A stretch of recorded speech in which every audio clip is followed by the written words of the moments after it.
hablarles sobre la psicopatología de la conciencia, de la educación del lenguaje. En la psicopatología, quiero que se graben, no hay nada aislado. Todo tiene algún tipo de relación, de conexión. Por ejemplo, en el caso de conciencia, ustedes saben que la conciencia es un estado psíquico, neuropsicológico, ¿no? Un proceso neuropsicológico, mental, que requiere el individuo estar en una toma de conciencia o en una toma de conocimiento, primero de la persona como sujeto y del entorno como objeto. Entonces eso es importante que tengamos en cuenta, ¿no? Es un proceso psicológico o neuropsicológico, porque tiene algún tipo de componente neurobiológico, y que para que se dé un estado de conciencia pleno, el individuo tiene que estar pues en un sano, digamos, organismo en cuanto al sistema nervioso central, ¿no? Entonces ese es un concepto fundamental que hay que tener en cuenta. Ya ustedes saben de que ya les estoy diciendo que la orientación es importante. Entonces hay una serie de procesos parciales en la conciencia que tienen que ver para que haya un buen estado de conciencia en la persona.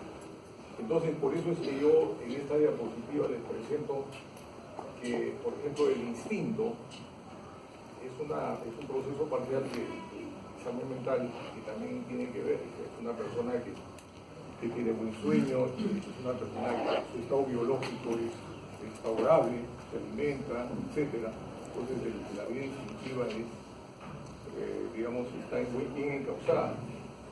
Igualmente la percepción, entonces es un sujeto que tiene los sentidos en buen estado, ¿no? Los 5 sentidos que tenemos también tienen que ver con el estado de conciencia pleno. Igualmente la memoria. La atención es igualmente muy importante para que haya un estado de conciencia pleno en el individuo, ¿no? Y asimismo la inteligencia.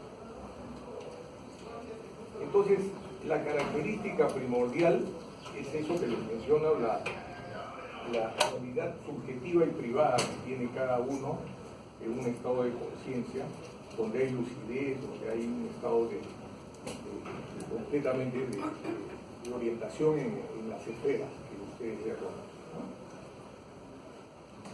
¿no? Muy bien. Sin embargo, ustedes saben como futuros médicos que el estado fisiológico a veces digamos, se trastoca por diferentes motivos.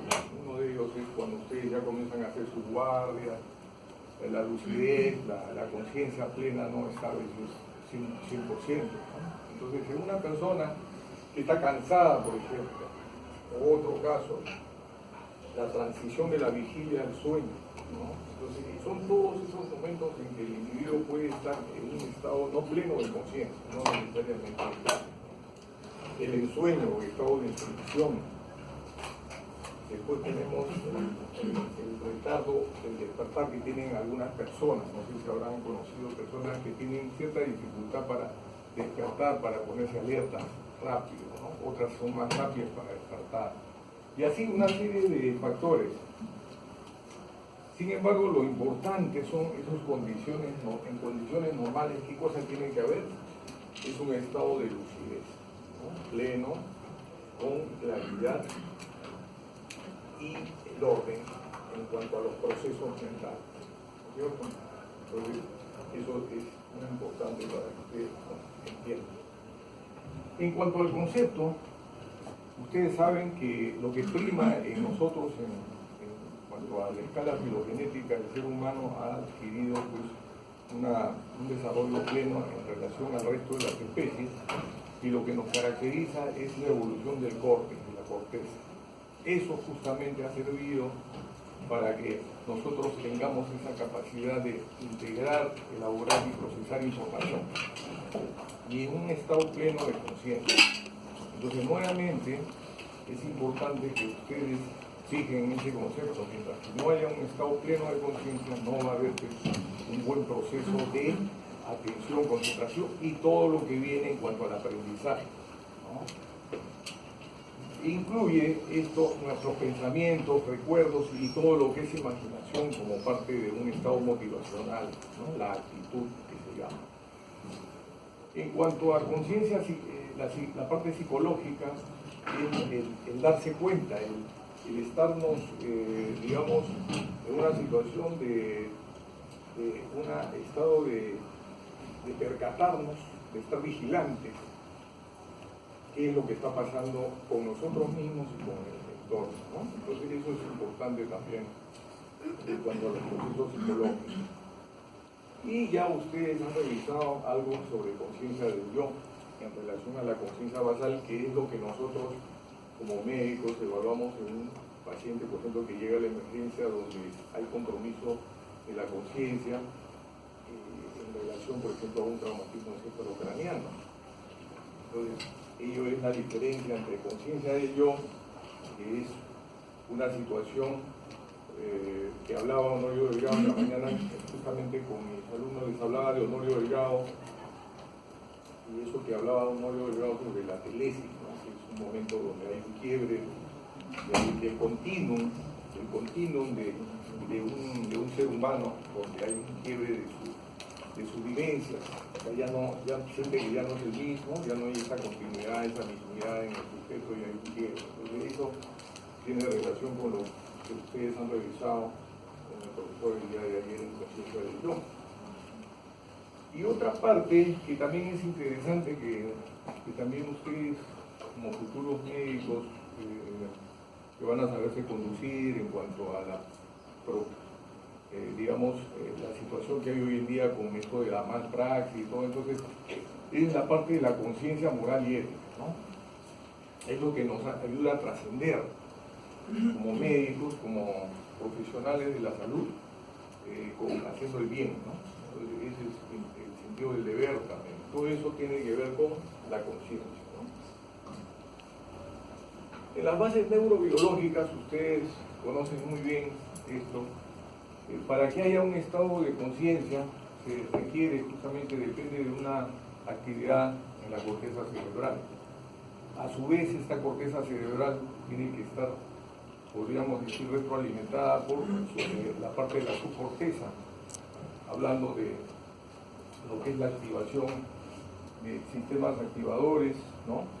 Entonces hay lo que se llama el sistema reticular ascendente, como ustedes ya muy bien saben, que es lo que también ayuda a estar alerta, a estar consciente. Y eso relacionado a lo que son los neurotransmisores cerebrales, estructuras activadoras del sistema reticular ascendente, que tiene que ver con el locus coeruleus y activación directa con la noradrenalina. Y las estructuras inhibitorias, que tienen que ver ya con el núcleo del RAFE y con el sistema de la serotonina, ¿no? Entonces eso también es importante. Entonces, entrando ya de lleno a lo que es la psicopatología de la conciencia, vemos que hay, para que ustedes más o menos conozcan, hay estados intermedios, digamos, dentro de lo que es alteraciones de la conciencia, ¿no? Y en estados intermedios vamos a revisar con ustedes lo que se llama el estrechamiento anormal de la conciencia. Algún momento nosotros podemos estrechar la conciencia de repente de manera voluntaria, ¿no? Es como, que te digo, una especie de autohipnosis, uno entrar en una especie de trance, ¿no? Pero otra cosa es el estrechamiento anormal que existe en algunas patologías. Entonces ahora vamos a ver de qué se trata. Igualmente el entorpecimiento, que es otro grado intermedio.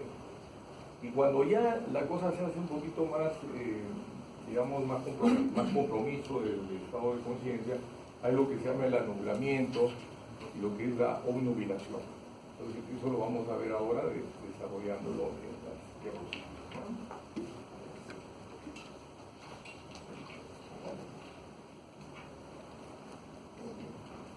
Por si acaso la fuente está en el Honorio Delgado, ustedes tienen para revisarlo, ¿no? Entonces, ¿qué pasa en este estrechamiento de la conciencia? Como lo dice el nombre, ¿no? Hay un momento en que el sujeto disminuye el campo de conciencia, ¿no? ¿De qué se trata? Hace como una selección sistemática de sus recuerdos actuales o pueden ser pretéritos, ¿no? Entonces entra en un estado como de, podríamos decir, de trance. No sé si ustedes habrán escuchado de lo que es la histeria. Seguramente han escuchado de lo que es la histeria, ¿no? La histeria en todo el continuum del desarrollo del ser humano ha variado en su psicopatología. La histeria de la época de Charcot pues era muy, digamos, los cuadros clínicos eran muy ostensibles, digamos, ¿no? Entonces, cuando Charcot describe la histeria y toma fotos y todo eso, ustedes ven una histeria realmente pues muy aparatosa, ¿no? Inclusive con opistótomos, ¿no? A eso es lo que se llama el síndrome disociativo. El síndrome disociativo de la histeria tiene que ver con el compromiso de la conciencia. Pero no solamente queda como compromiso de la conciencia, sino también en estos casos donde hay estrechamiento de conciencia, puede alterarse otros fenómenos psíquicos, como son la identidad, ¿no?, de la persona, puede perder la identidad, la memoria y percepciones alteradas. Entonces, eso es importante que ustedes capten para que conozcan lo que es este estado de conciencia alterada, ¿ya? Entonces, como les vuelvo a decir, se suman ya otras actividades psicopatológicas o psíquicas alteradas, como son, les vuelvo a decir, la percepción, el estado de amnesias y la identidad. El sujeto de pronto ya no se reconoce como tal y puede adoptar otra identidad. Entonces, eso es lo que se ve. Entonces, ¿en qué casos vemos este estrechamiento anormal de la conciencia? El estrechamiento anormal de la conciencia lo vemos en el estado hipnótico. Entonces, son estados de trance donde el sujeto no está en una plena conciencia, sino, podríamos decir, hay un campo de conciencia un tanto, como dice el nombre, que ha sido disminuido, ¿no? Hay un estrechamiento. Entonces ahí en ese trance el sujeto puede entrar en una situación con el inductor, con un médico que induzca la hipnosis o la hipnoterapia, puede entrar en órdenes, digamos, para ayudar a mejorar su calidad de vida, por decirlo así, ¿no? Entonces, la hipnosis en algunos casos puede ayudar, sobre todo en estos casos de histerias disociativas. La siguiente, entonces, es justamente lo que les menciono, la disociación histérica. Después tenemos personalidades múltiples. Son trastornos justamente de la identidad que adoptan estas personas de pronto otra identidad en el día y una nueva identidad en la noche. Cambian de identidad, puede ser inclusive identidades múltiples. Y en la cinematografía ustedes habrán visto, en algunos casos, más de uno habrá visto estos tipos de desórdenes, donde la persona, como bien lo dice, adopta otras personalidades, otro tipo de características de su personalidad, ¿no? Entonces, inclusive muy opuesto, ¿no? Entonces, eso es lo que se llama las personalidades múltiples. Después tenemos en conmociones afectivas, o sea, no necesariamente tiene que ser un sujeto que tenga características psiquiátricas, sino en cualquier ser humano que se expone a situaciones de estrés mayor, por decir así, un acto terrorista, una situación así, puede generar en un ser humano un susto, ¿no?, un miedo, un terror, y eso puede comprometer el campo de conciencia y dar patología de pensamiento de la conciencia. Entonces, el susto, el terror, todo eso puede generar este tipo de problemas en las personas. Muy bien, ¿tienen alguna pregunta? Porque la clase es dialogada, eso es lo que mencionó la doctora Bocanera. ¿Tienen alguna pregunta ahí atrás, por favor? ¿Entendido? Ya. Entorpecimiento es otra alteración de la conciencia. Entonces, acá ya hay, como dicen, una pérdida de la lucidez y de la vigilancia, ¿no? Entonces, ¿qué es lo que pasa? Acá puede haber alteraciones de alguna manera orgánicas, pueden haber alteraciones orgánicas. Tan es así que una de las patologías que se ve en entorpecimiento de la conciencia es la epilepsia, pero no es la epilepsia gran mal, tónico-clónica que ustedes conocen, con pérdida de la conciencia, después hay relajación de esfínter, etc. No, sino que esta es una característica que se llama crisis de ausencia. Es lo que se llama petit mal, ¿no?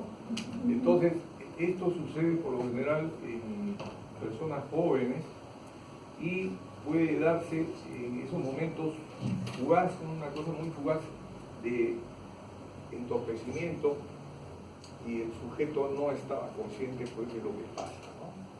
Entonces se suman automatismos que ustedes ya han leído en su libro de neurología seguramente, ¿no?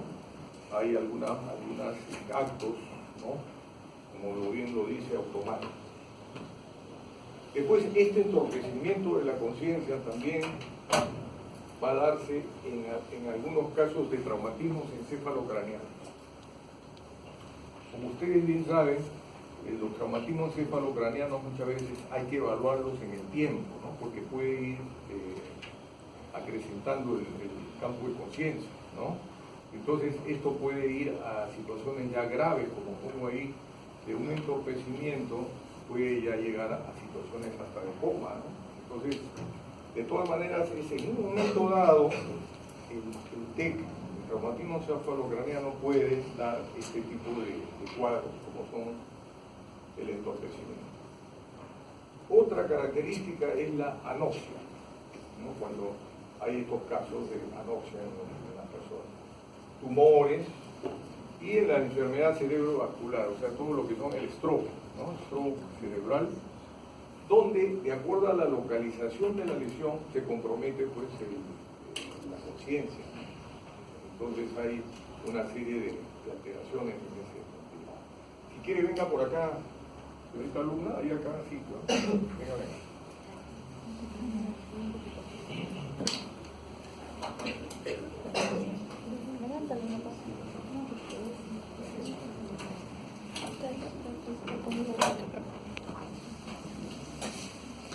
Y las otras serían por cuadros de intoxicación, ¿no?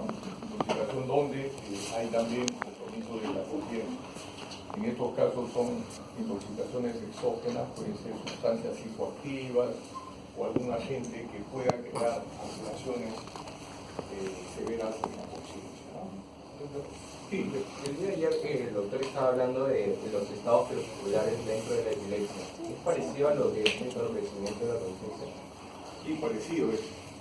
Ahora lo vamos a desarrollar justamente. El estado crepuscular es un estado donde hay una impulsividad muy violenta, el estado crepuscular, y tiene una connotación de la medicina legal. Porque en esos estados puede el sujeto cometer algún acto, inclusive que puede llevar a situaciones muy penosas, ¿no? de cometer un delito. Entonces, ahora lo vamos a revisar. ¿Sí? ¿Alguna otra pregunta? Entonces, ahora pasamos a lo que es anulamiento de la conciencia o obnubilación. Fíjense, entonces, acá hay un contenido anormal de la conciencia, ¿no? hay un entorpecimiento en grado variable, pero ¿saben cuál es el componente interesante en estos casos de anulamiento o nubilación de la conciencia? Es que se suman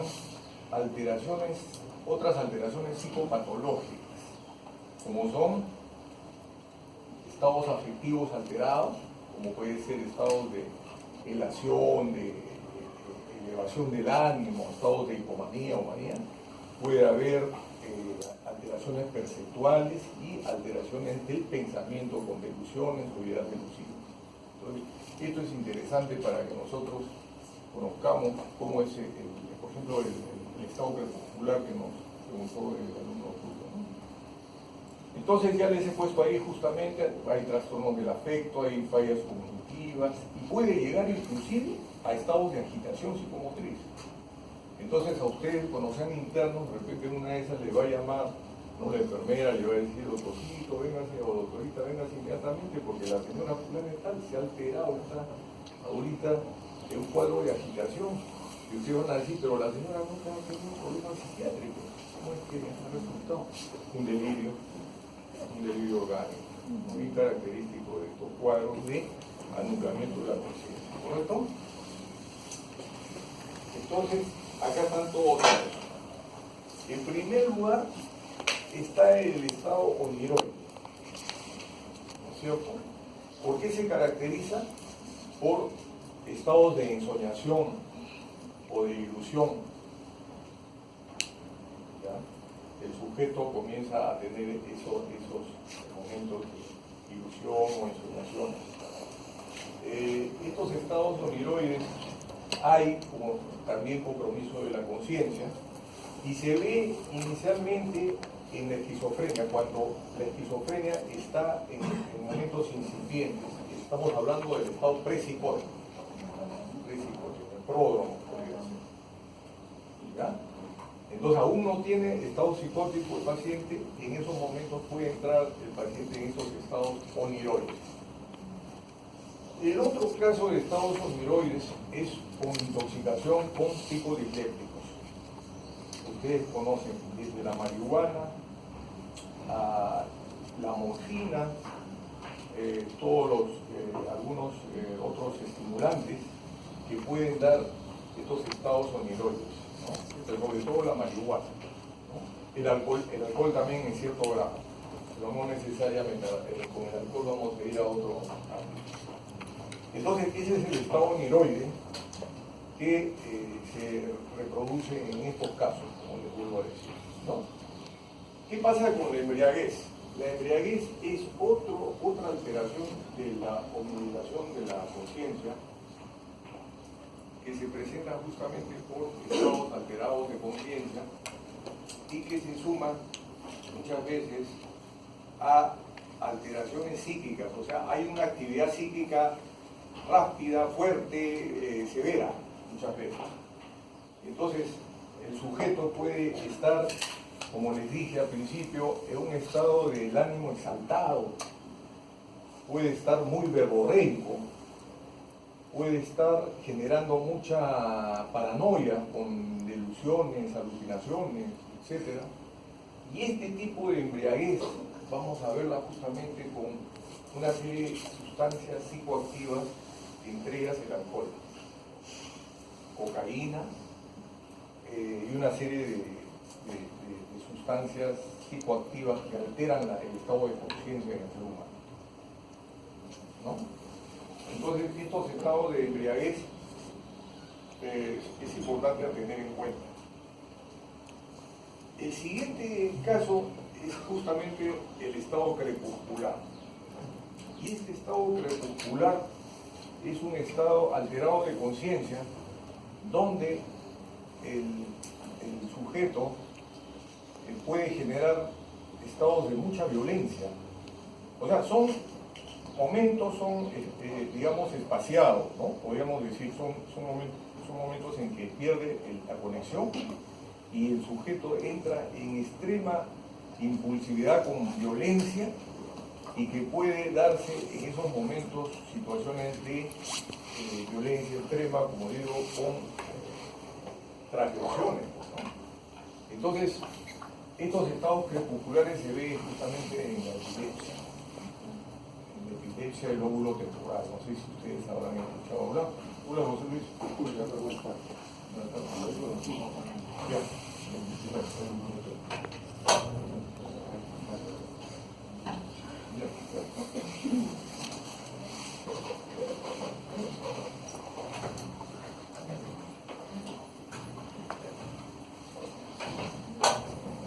Bueno, entonces, ¿habían escuchado hablar de esta epilepsia? ¿De este tipo de epilepsias?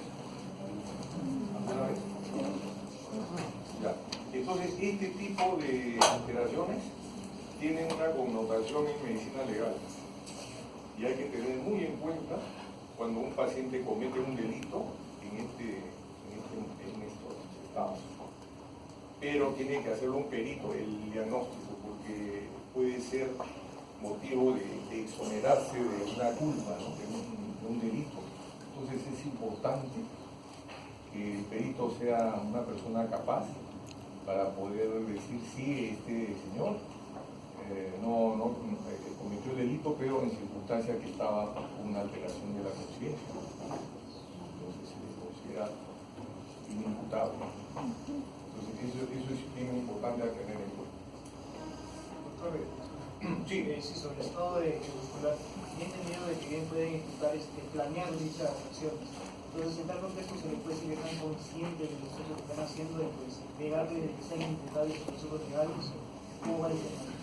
Sí, realmente eso es un tema, cuando no es un tema, digamos, cuando el médico, el perito no está seguro, preferible no se diagnostica como tal, como estado crepuscular, porque hay que estar muy seguros de que el delito fue cometido en ese momento del estado crepuscular.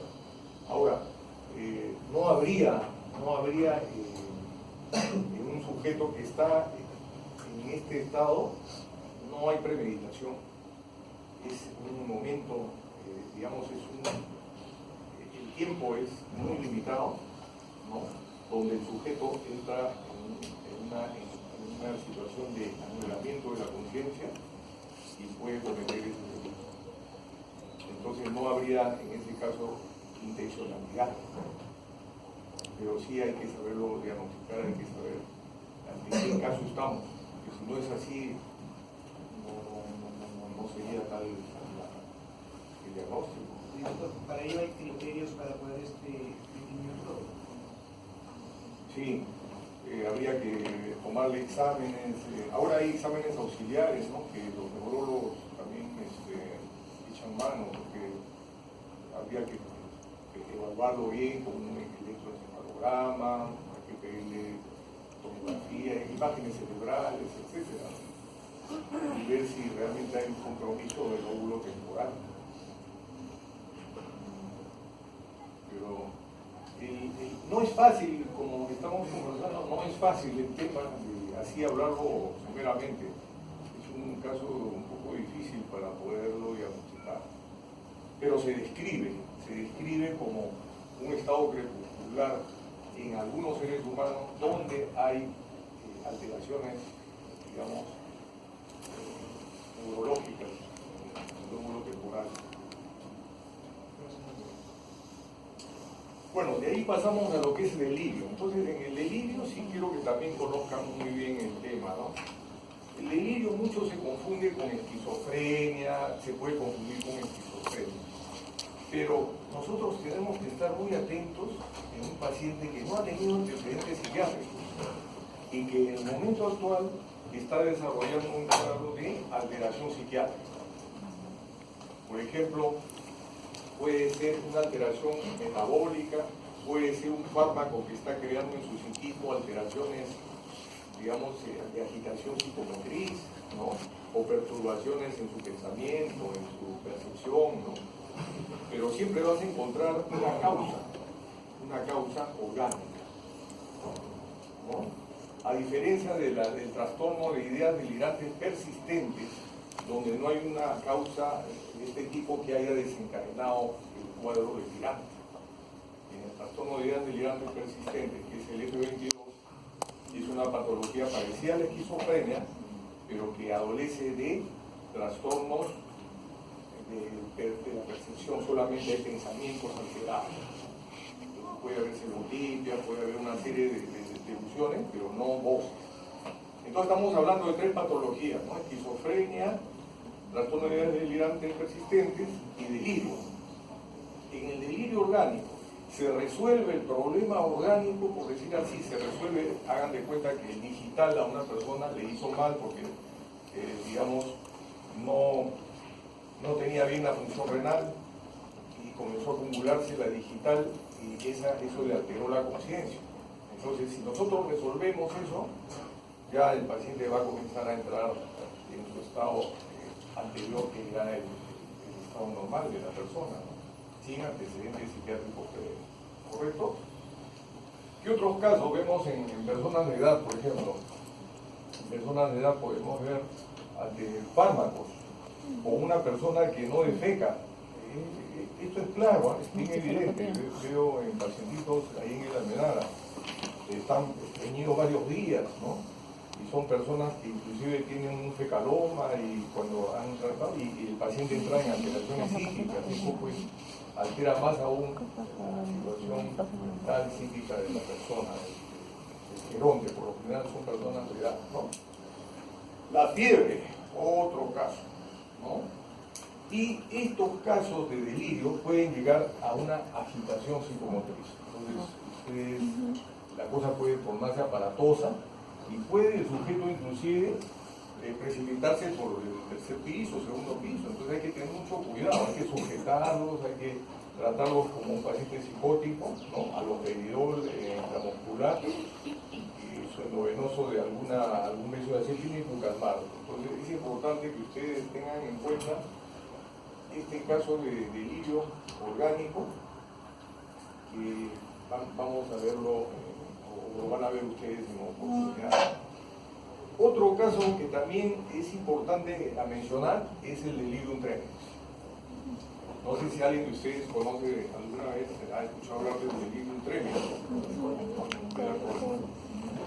Entonces se caracteriza por una producción del sistema neurovegetativo profuso, comienza a sudar, una sudoración profusa, sube la presión arterial, taquicardia, y el sujeto comienza a ver como si subieran animales por su cuerpo. Es lo que se llama la formicación. No es fornicación, sino formicación. Comienzan a subir como hormigas, ¿no? De fórmica. Y el sujeto comienza a desesperarse, a entrar en una situación de extremo miedo, y hay que controlarlo, porque esta persona también puede autoagredirse o puede agredir a terceros. Entonces es un caso de delirio, ¿no?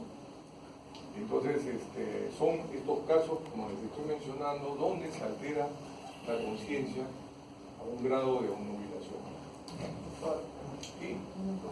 En el caso del delirium tremens, yo tengo entendido que Edgar Allan Poe escribía sus libros en esta fase de delirium, que él tenía esto.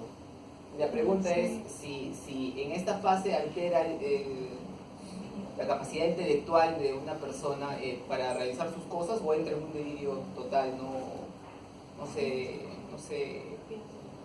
está orientado. Dudo que estuviera en ese estado Edgar Allan Poe. Porque, bueno, tal vez estoy equivocado, quizá pero algo parecido, pero no necesariamente un estado de delirio. Delirium le llaman en Europa, ¿no? Delirium. Ah, ya. No, es difícil que un ser humano en ese estado, donde el sistema neurovegetativo, donde hay alteración de la conciencia, donde hay alteraciones perceptuales y cierta excitación psicomotriz, pueda un sujeto, un ser humano, producir algo como es un escrito, cosas así imaginativas, ¿no? Lo dudo. Puede ser otros estados que haya tenido el sujeto, pero no estado propiamente de delirio. Habría que revisar, voy a revisarlo, ¿no? ¿Tú lo has leído? En su biografía, doctor, en sus últimos escritos dicen, pero puede ser también un error de biógrafo. Claro. Él era dependiente del alcohol. Sí. Está por ahí, ¿no? En el tema de la dependencia, pero no necesariamente que esté en el cuadro de delito. Ahora, pasemos a lo que es alucinosis aguda. La alucinosis aguda es otro estado de conciencia alterado que se caracteriza por alteraciones perceptuales. El sujeto escucha voces, ¿no? Justamente como lo dice alucinosis aguda, y tiene relación muchas veces con algún tipo de consumo de alguna sustancia, llámese alcohol o alguna sustancia que haya producido este tipo de alteraciones psíquicas, ¿no? Eso es lo que se llama la alucinosis aguda. Y la confusión mental son estados alterados también de anublamiento, por lo general en personas que están en edad avanzada, donde tienen estados de desorientación y confusión por diferentes causas vasculares o a veces también causas de otro tipo, por decir así, alguna otra patología neurológica, donde el sujeto entra en un estado de confusión mental. Ahora, trastornos deficitarios de la conciencia, esto ustedes ya muy bien lo conocen, son estados alterados donde vamos a verlo en la emergencia y ustedes se van a acordar mucho del famoso Glasgow, ¿no? Cuando uno mide el Glasgow en los pacientes, yo me acuerdo cuando hacía mis guardias y aplicábamos el Glasgow para ver el nivel de conciencia, de compromiso que tiene el paciente, ¿no? Y en todo caso, la evaluación del paciente en la camilla o en la cama es importante saber, ¿no?, su estado de orientación, en el tiempo, en el espacio, en la situación, ¿no? Entonces todo eso es importante para poder evaluar. Esto se presenta por lo general, estos estados deficitarios de la conciencia, en cuadros orgánicos cerebrales, llámese un TEC o un accidente vascular cerebral. Estados más bien de hipervigilancia. Entonces, ustedes, por ejemplo, ahorita están atendiendo esa clase.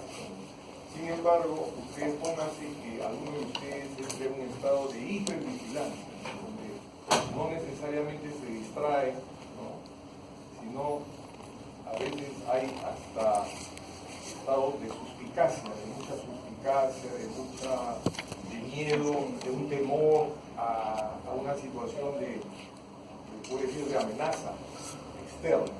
Entonces, esos estados se ven muchas veces en patologías psiquiátricas. Entonces, acá vemos, hay una excitación de la atención y la alerta, ¿no?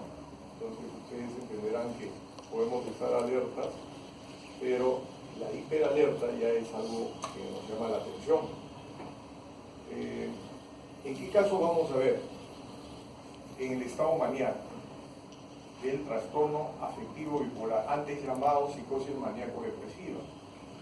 Entonces, en estos episodios maníacos, por lo general, el sujeto tiene lo que se llama la estados de disprosexia, ¿no? ¿Qué quiere decir? Que el menor estímulo le llama la atención al maníaco, ¿no?, al estado maníaco de un ser humano, de una persona, ¿no? Está mucho captando los estímulos externos, ¿no?, uno, otro, y está al son de los estímulos. Entonces, eso es bien interesante para que ustedes lo capten como estado alterado de la conciencia. En otro caso, la esquizofrenia ya es diferente, porque el sujeto con esquizofrenia, como les vuelvo a decir, entra en un estado de suspicacia extrema, un estado de paranoia, donde el paciente entra en un estado de miedo ante una amenaza externa, y ante eso puede defenderse como agrediendo, pero ahí no lo hace premeditadamente, no agrede a alguien porque yo quiero agredir a fulano y tal, no, sino que él lo hace en un afán de defenderse contra algo externo que él cree que es amenazante. A diferencia de un disocial, por ejemplo, de una personalidad disocial que piensa premeditadamente y genera un perjuicio en terceros, ¿no? Después tenemos en intoxicación con alucinógenos. Entonces, en estos casos, ustedes habrán escuchado hablar de los malos vuelos, de la marihuana, por ejemplo, ¿no? Pánico, malos vuelos. ¿Ah? ¿Los pánicos? La pálida. Sí, la pálida. Entonces, todo ello se ve en cuando el consumidor de la marihuana pues no está bien, no se siente bien, no se siente, digamos, no es lo que se esperaba de la droga. Entonces ese es el problema de estos alucinógenos. Y el otro son con algunas drogas noradrenérgicas, que también existen.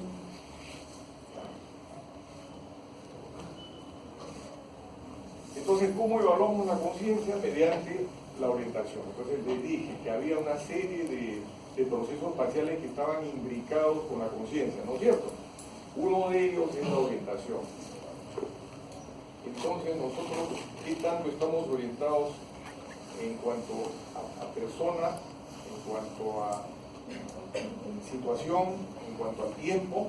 Y de todos ellos, el tiempo es el que tiene mayor posibilidad de alterar a un ser humano, ¿no? Porque el tiempo es algo que digamos no se controla, puede haber cambios en el tiempo. Entonces eso es importante tener en cuenta, que es de mayor vulnerabilidad, por decir así. Tiene que ver con la habilidad cognitiva, desde luego. O sea, una persona que está cognitivamente sano, ¿no? Que no haya ningún menoscabo del área, de la esfera de la conciencia y de la cognición, o sea, atención, concentración y memoria, para que el sujeto pues tenga buena orientación. Intervienen procesos parciales como es la memoria, la atención, el pensamiento y la percepción. Tipos, ustedes ya saben eso. A lo psíquico, que tiene que ver con el reconocimiento del mundo circundante, ¿no? Y lo autopsíquico, que tiene que ver con el sujeto, cómo se reconoce el mismo, ¿no? Entonces, en alteraciones de la orientación, acá les doy otros datitos. En cuanto a desorientación tiempo-espacial, se ve en lo que antes se llamaba el síndrome orgánico cerebral, o hoy en día se llama trastornos cognitivos. Entonces ahí hay una desorientación tiempo-espacial. En casos, por ejemplo, de una demencia, ¿no? Llámese vascular, llámese degenerativa, nosotros vamos a ver este tipo de desorientación. En la psicosis maníaco-depresiva también depende del estado, depende del episodio. Si es un episodio depresivo, el tiempo se va a elongar, ¿no es cierto? El sujeto va a tener una situación de una temporalidad pues, muy prolongada, a diferencia de un estado maníaco, un episodio maníaco donde el sujeto, la persona más bien transcurre el tiempo, como decir, muy rápido, ¿no? Entonces ese es algo también que hay que evaluarlo. Y la desorientación presente en una demencia, que también es lo que les mencioné. La doble cronología. ¿Qué cosa es la doble cronología que se ve en la esquizofrenia? Es como decir la doble contabilidad. O sea, el sujeto, la persona, está en dos tiempos, en dos momentos. Tú lo evalúas y el paciente te relata un hecho anterior, o él está en otro momento, no en el momento actual que tú lo estás evaluando. Y eso puede denotarse en su mirada, en su actitud.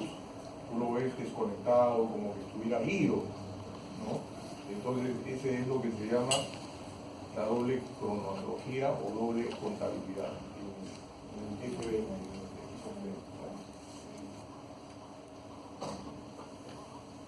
Formas de conciencia y exploración. Entonces ahí tenemos que ver la conciencia del sí mismo como propia. Acá ya entra en la clase del día de ayer, ¿no? A veces ustedes, no sé si habrán escuchado hablar los síntomas schneidianos de Schneider en la esquizofrenia. Schneider hablaba de que había unas divisiones de de control e influencia, como que un sujeto no tenía el control de sus pensamientos, sino que había algo externo que le controlaba sus pensamientos, sus sentimientos y su voluntad. Entonces todo eso tiene que ver con esto, ¿no? Es una conciencia de sí mismo como persona, como un control del yo. Cuando no hay ese control del yo, entonces el sujeto puede pensar que hay otra persona que está controlándolo o influenciando. Entonces ahí ya es lo que se llama el pensamiento enajenado. Como le digo, todo está imbricado. Usted me dirá, pero doctor, está hablando usted de pensamiento. Está imbricado. Todo está imbricado. Como les digo, nada está aislado. La conciencia, el yo, tiene que ver mucho con estos estados alterados del pensamiento y sobre todo también de la percepción, porque ellos piensan, ¿no?, que hay alguien que les lee el pensamiento, que les controla el pensamiento, etcétera, etcétera, ¿no? Después tenemos la conciencia de la realidad. Esto es importantísimo. Ustedes se darán cuenta en el día a día personas que no tienen conciencia de estar enfermos, entonces atribuyen su enfermedad a terceros. Entonces, ese es un tema importante de conciencia de la realidad. Después tenemos conciencia de la experiencia. Y en la exploración tenemos la observación y escucha durante las entrevistas. Esto es importantísimo, ¿no? Por eso, en la psiquiatría, algo muy importante es la escucha. Nosotros tenemos que estar muy atentos también y escuchar y observar todo lo que el paciente va relatando o va adoptando conductas, comportamientos diferentes. Después tenemos exámenes de orientación en tiempo, espacio, persona y situación y la investigación de cada trastorno minuciosamente. Entonces ahí tenemos para evaluar concienzudamente el estado de conciencia, ¿ya?